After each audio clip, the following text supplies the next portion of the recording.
Hi, so I'm Mr. Aguilar. I am making a tutorial video on how to draw a tree. I'm going to make a series of these videos for different types of trees so they don't go too long. And this is for my Art 1 class because we're learning how to do texture. At this point, we've already talked about breaking down shapes, looking at basic forms, and now we're really just going to look at applying value and applying texture. So I'm going to go over a few things. I have one of my worksheets up here that's with the tree example that we're going to be using. You can see on the far right that I have a cone drawn out with little sections, and then you can see slight gradient on it. And that's really going to be our basic approach to this, and then we're just going to be looking at the tree. So one of the things we want to know is what are our boundaries, and that's really where some of that shape comes into. And we obviously have like a cone shape or a triangle shape, and you can see it's not perfect, and it kind of tilts up and then comes back up. So we're going to look at that now. When we do this, we're not trying to be 100% accurate. What you want to do is you want to get the feel for what you have to do, and um, the first thing we start off with is just finding a center line. So I'm just going to draw a center line and bring it down here. I'm not going to go too big with this. Um, Sorry, I got a little bit away from me. Um,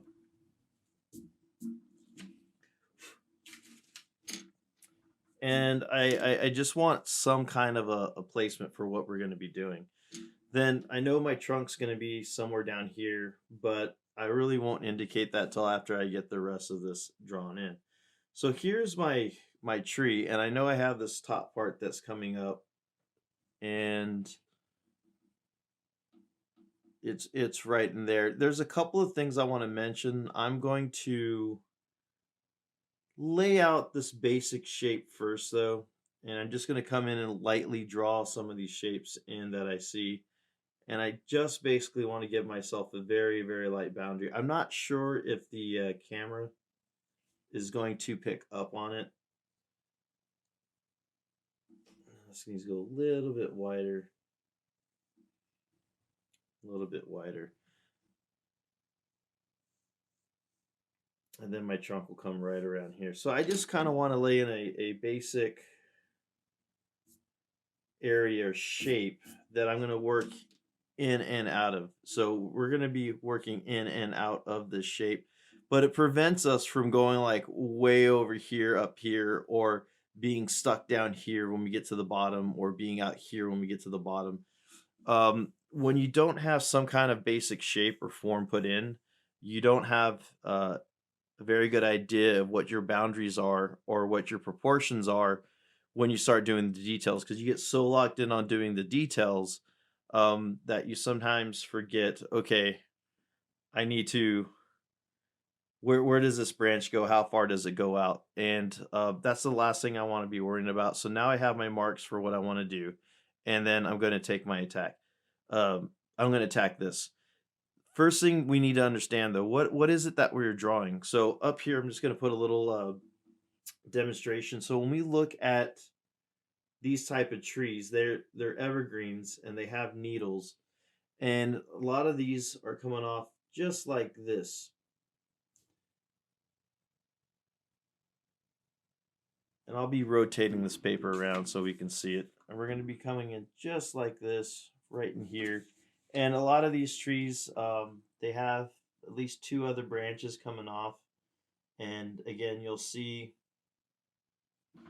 and you're just going to be drawing these needles in.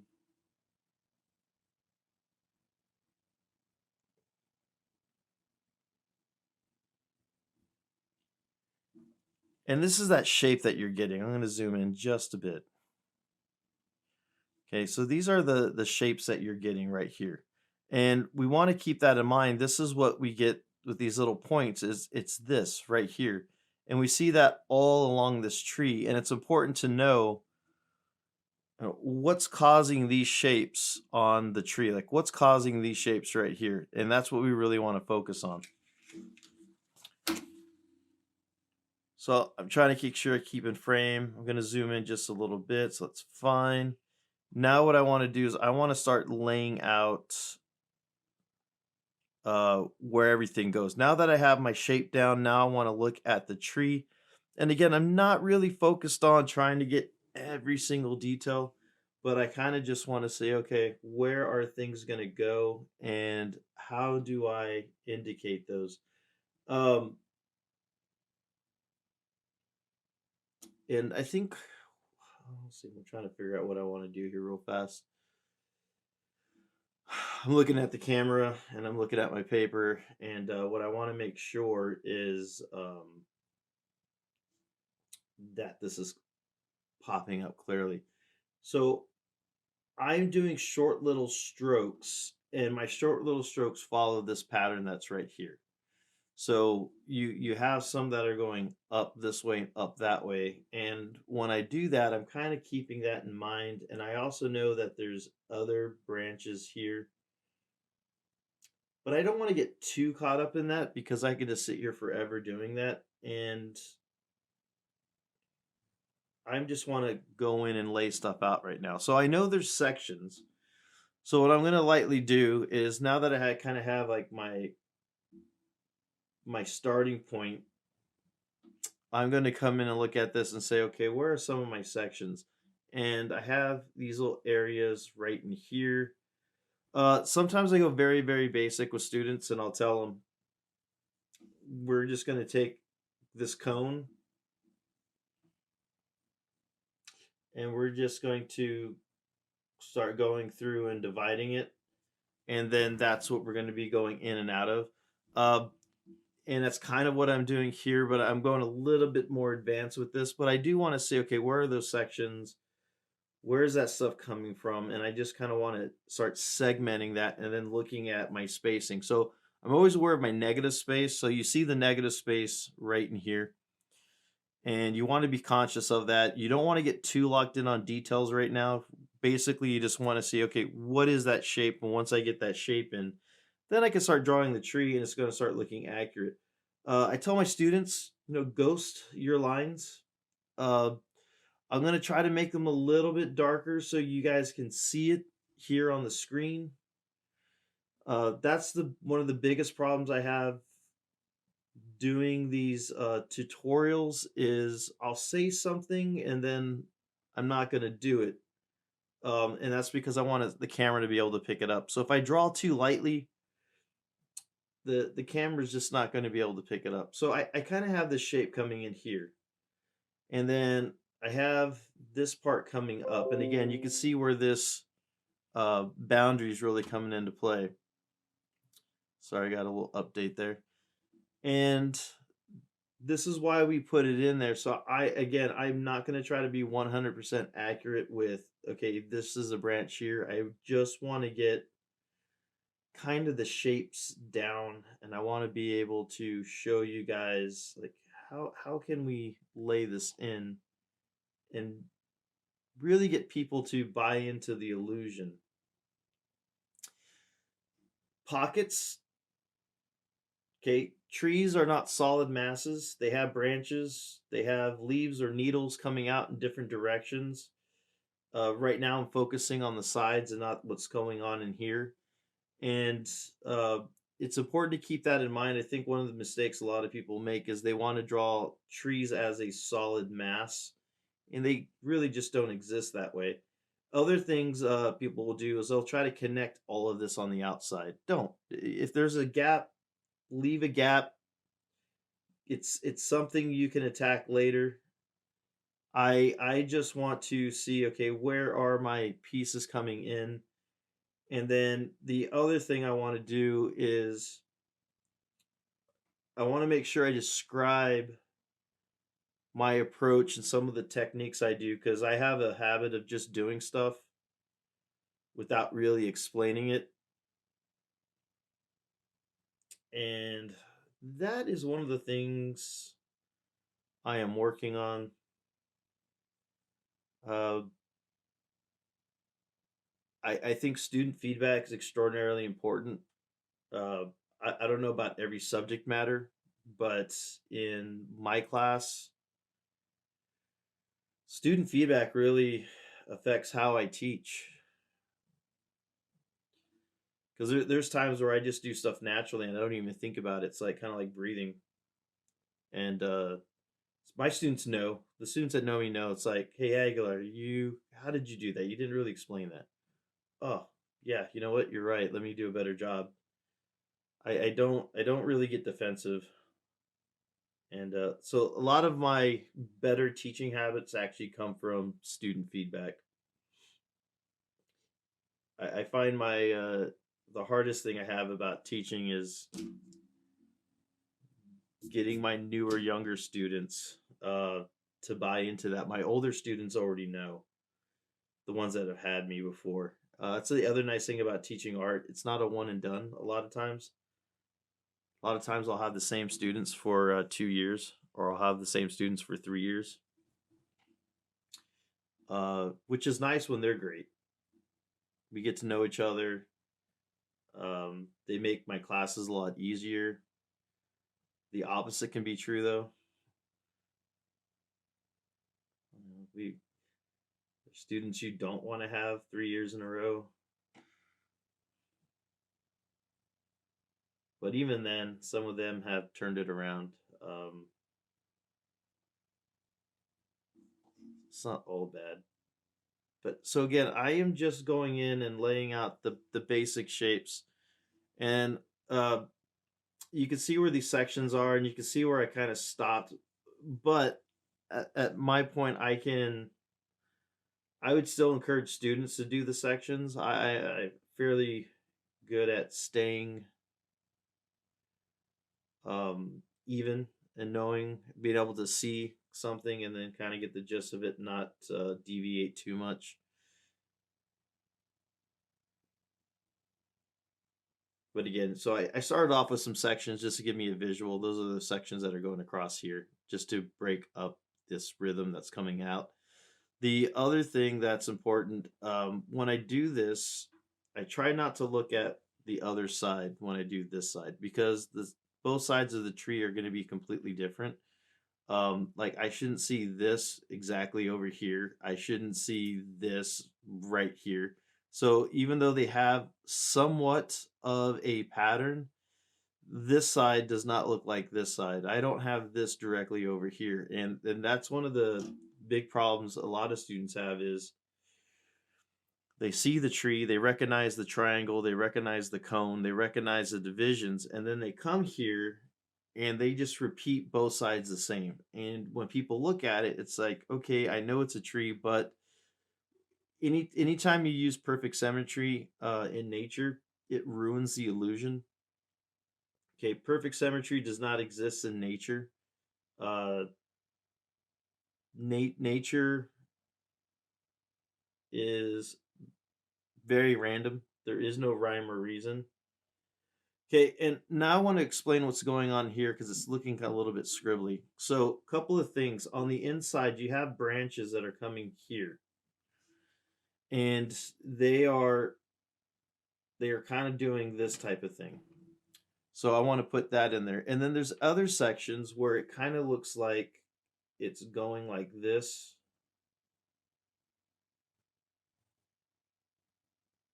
Right here. And off of that, you have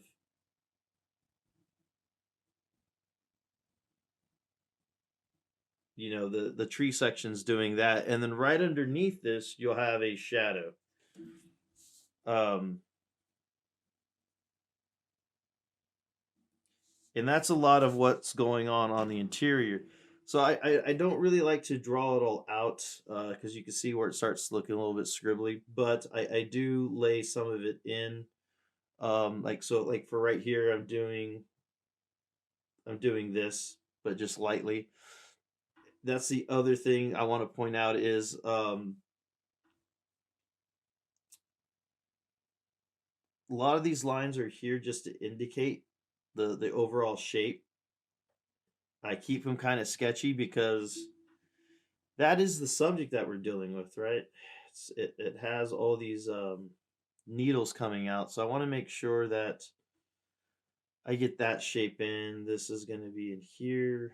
Let's see, and then I have another one coming in here.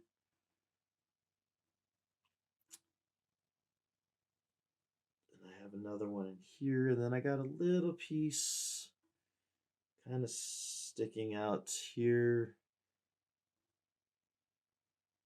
So I just drew a piece that's kind of coming out like this. It's like that shape, and then this would be like the center part to it, and then you have like the needles coming. You have like another branch, and so it's kind of coming out like that. So I want to make sure I draw that shape in there.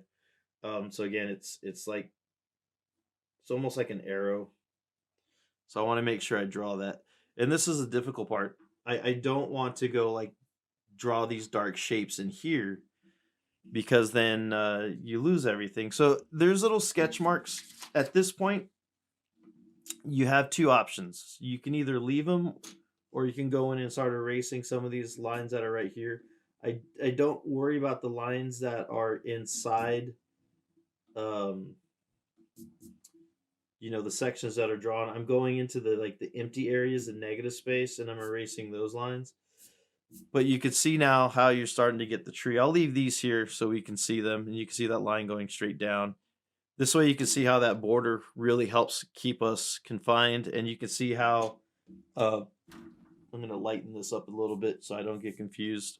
And you can see the purpose of that overall shape, that cone shape or that triangle shape, and how it's used.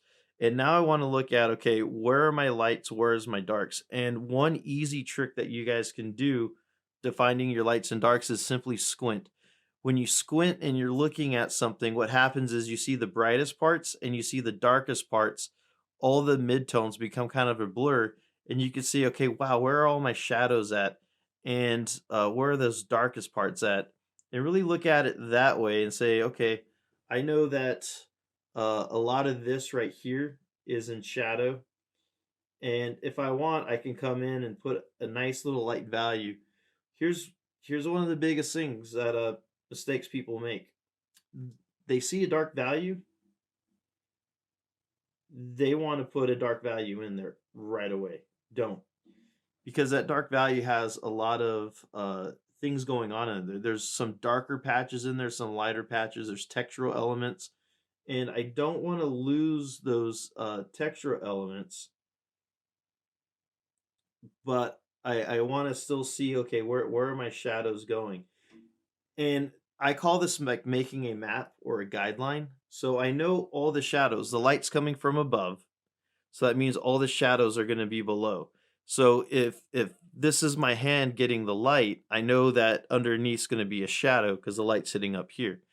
So that's an important thing to look at in your tree. And then I've also gone in and I started breaking up some of these sections with these shapes. And I'm kind of just scribbling in a little bit of shadow here, a little bit of shadow there. I just want to give it enough of a shadow so where I can see it and I can start breaking up these shapes. And then you should start seeing these shapes kind of pop out a little bit more so you can see them here. And again, I'm purposely trying not to go dark because, um, I- I want to be able to adjust my values. If I draw something too light, I can simply just make it darker. Okay. If I draw something too dark and I'm shading, well, now I have to take an eraser to it, and erasing light lines is not a big issue. Going in and erasing a dark line is a big issue. And then up here, I have some shadows that are, getting a little bit lost. And what I'll do is when I get to this section, I'll just take a harder look at my image. I don't want to get too far in. I have my shadows up here. There's less shadows up here simply because A, it's receiving more light, B, it's thinner, right? So you don't have as much. So I can come in here and start putting in some of these values. And then anywhere I want to emphasize where it's going to be darker, I just come back in and I just add a little bit more value. And then I come back here with some lighter values. So I don't know how much I'm going to talk at this point. Uh, this might be the point where I speed up the film. So you're going to see my hands start to move really fast, and you're probably going to see me move really fast as I'm doing picture in picture. But I just want to be able to go in here, and I'm going to start working. Um, One thing I do is I jump around, uh, and this is my recommendation: jump around. You don't want to get so locked into one section that you forget the rest of what you're drawing. Um, because you lose the bigger picture. You lose exactly what you're doing. I'm going to zoom in just a little bit too so we can see this just a little bit better and make sure I stay within camera frame. Yep. So on my voiceover, when I speed this up, if I feel that there's anything that I'm doing that I should point out, I'll come back in and I'll just do a little voiceover. One last thing. Again, I'm going to go back to my original lines here. I'm doing these marks. Okay, they're just nice little easy strokes. And the important thing to remember when you're doing this stuff, you're going to need a sharpened pencil. When I come in and do my shadows later, I could have a slightly duller pencil because I'm going to be blocking in shapes. But at this point, I want to make sure that this stays sharp.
Okay, so that was just a little marker for me so I knew when to speak again, because I'm going to slow down the film and explain what I'm doing right now.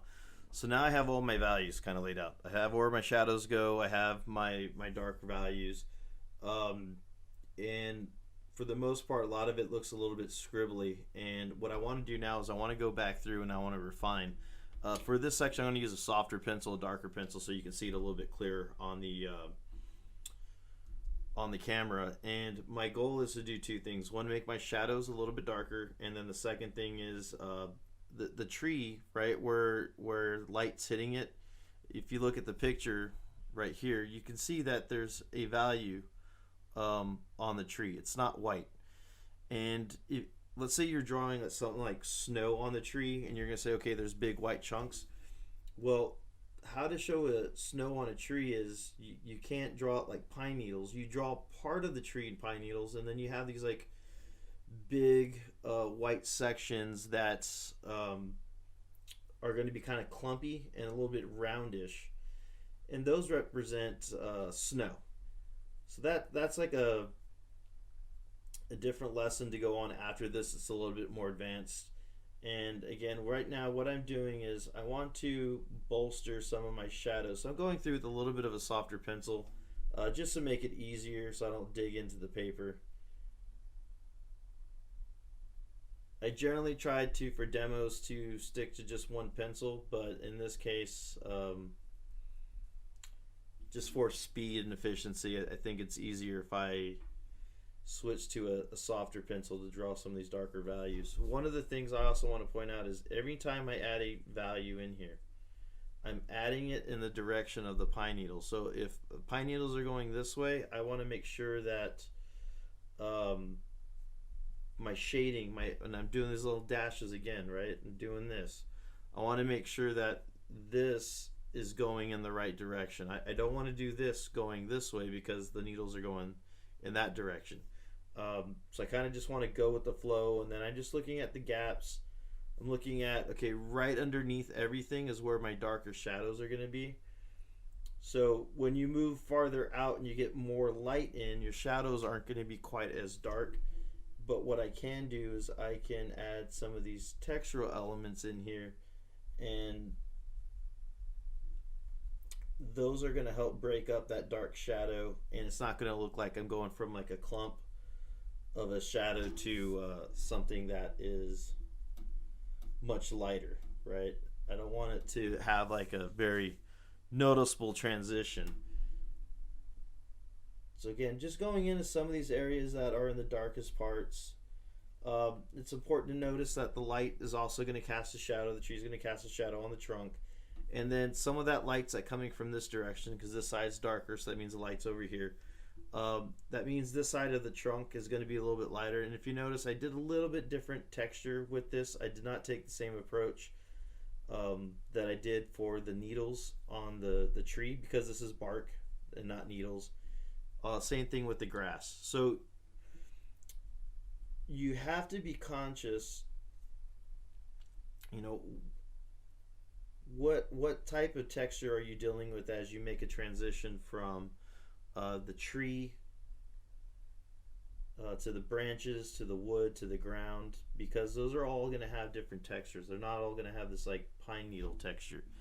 And now that I have like my shadows kind of mapped in and my darkest values kind of mapped in, I'm going to work in slowly to some of these other values. So there's a transition, so it's just not black, a dark gray, and then a light. I want to make sure that same kind of approach or same philosophy as doing a gradient, where you're making that smooth transition from light to dark.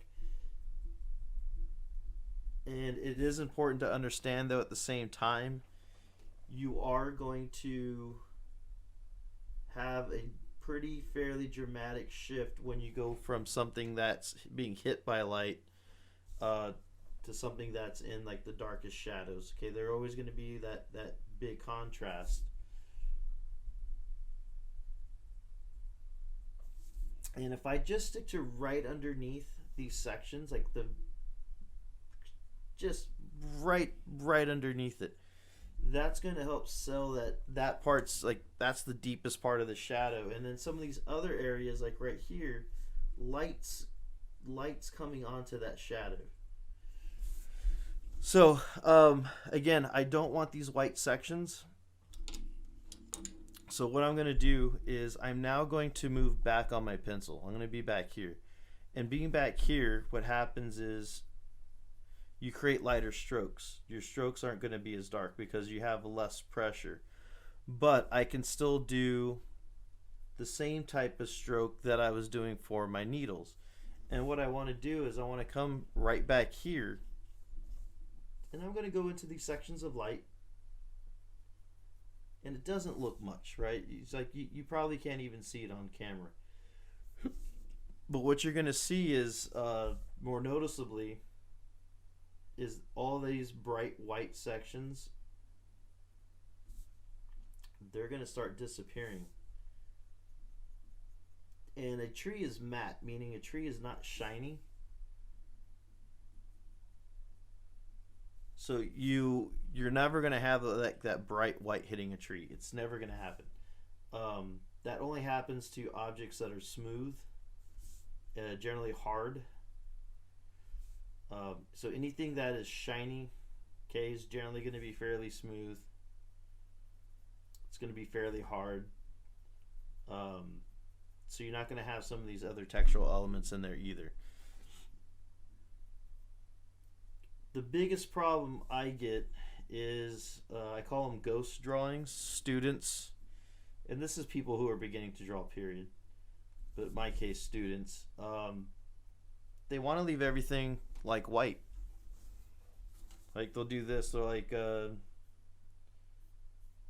know, here's my tree,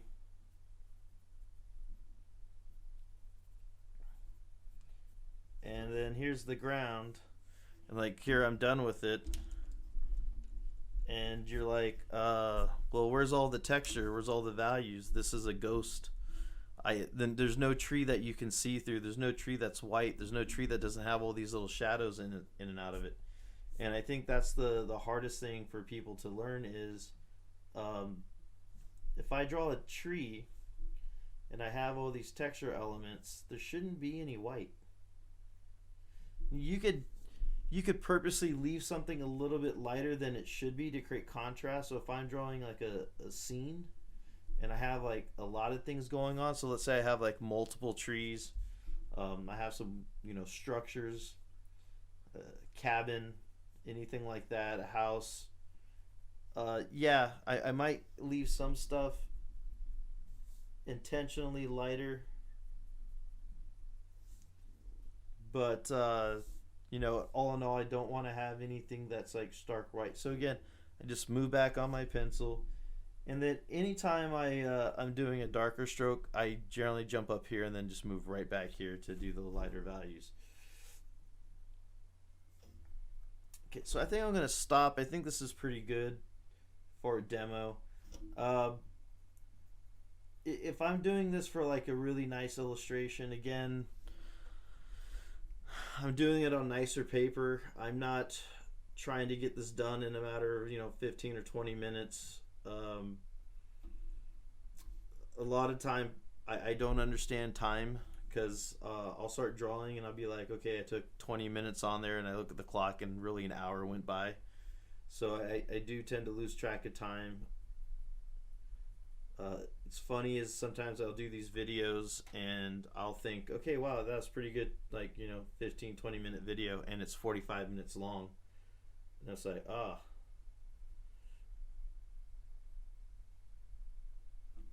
and then anything that kind of pops out that's too bright, or there's not enough contrast, I want to come back in, and I just kind of want to fix that and add to it. And again, I am trying to get the likeness of that tree that I have. I'm not trying to draw it 100% like it is. If I sit here and try to draw every shadow and every branch is coming off and everything, every single little detail, I'm probably going to spend about 5 to 6 times longer on the tree than I am just doing a demo. The demo is just trying to, what are the techniques being used? There's abbreviated techniques that I will show with this too, that you can kind of fake this, but it's never it's never meant for anything like a final illustration. It's like if I'm going to show you a quick technique on how to lay something out and just to indicate something like, okay, that's clearly a tree and you can tell what type of tree it is. That's usually for like just laying out something or sketching or making a design. It's not for a final illustration, because there's times where you just want to lay out a scene and you want to indicate things like, okay, I'm going to have a group of trees here and they're going to be Douglas fir, and have some other trees here, and these are going to be birch trees, and these are going to be aspen trees, and you kind of want to have these different elements from that you would see in the forest, because you don't see one type of tree. You see, usually in a given area, you're going to see about 3 or 4 different types of trees that can survive in that area. So, like the trees that are going to survive at 4,000, 5,000, 6,000 feet elevation, you're generally not going to see those same trees at 1,000 feet or 500 feet elevation.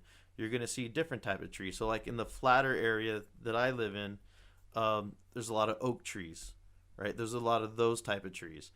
You're not going to find an oak tree at an elevation of 4,000 or 5,000 feet. So when you're drawing for illustrations, you want to keep in mind, okay, what's my environment?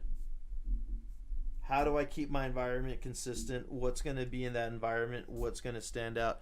Now, if you look, you can kind of see the original line that's going through here.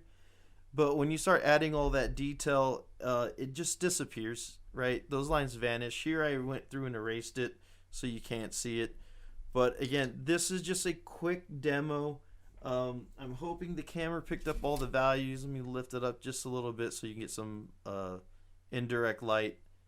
And again, just looking at this, I can see other areas where, okay, I need to bolster the shadows, like right in here, right? I need to make these shadows a little bit darker, and so I can come in. And these are little things you'll see more and more as you move along, and then as you separate yourself from your drawings, meaning you're not emotionally attached. You'll see things a lot quicker. Things will stand out a little bit more. I have noticed that because I'm doing the videos and these are just demos, I can detach fairly quickly from the drawing and I can really see my mistakes. Now when I'm talking about detaching, that's taken all like emotion out of this. Like, did I do a good job? Did I not do a good job? Do I think I did an awesome job? And right now I'm just looking at it almost as if someone else drew it, and then I can go through and say, okay, well, you need to add some more lights and some more values here. It's a lot like an English teacher reading a paper that a student wrote. They can go through and really dissect it because they didn't write it, right? You don't have a connection to it.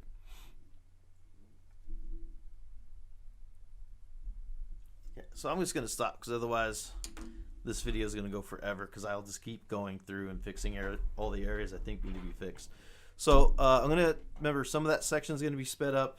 I hope that you learned something out of this. This is what I'll be teaching in my class, but I can't go into this type of detail. I can't go into this much time during a class period, so I want to make these videos to enhance what we do in class. So I'll give a tutorial, go over a lot of the basic stuff here, and then I'll start indicating at that point, students need to watch the video, and hopefully that'll help out. So this is video number 1. I'm going to do about 2 or 3 different trees, different types of trees, different techniques, and then you can start seeing how you can start taking different techniques and different drawing fundamentals and apply them and achieve different effects. In this case, we're trying to do it on an evergreen tree that has pine needles versus leaves. So till next time, this is Mr. Aguilar. It was fun doing this video.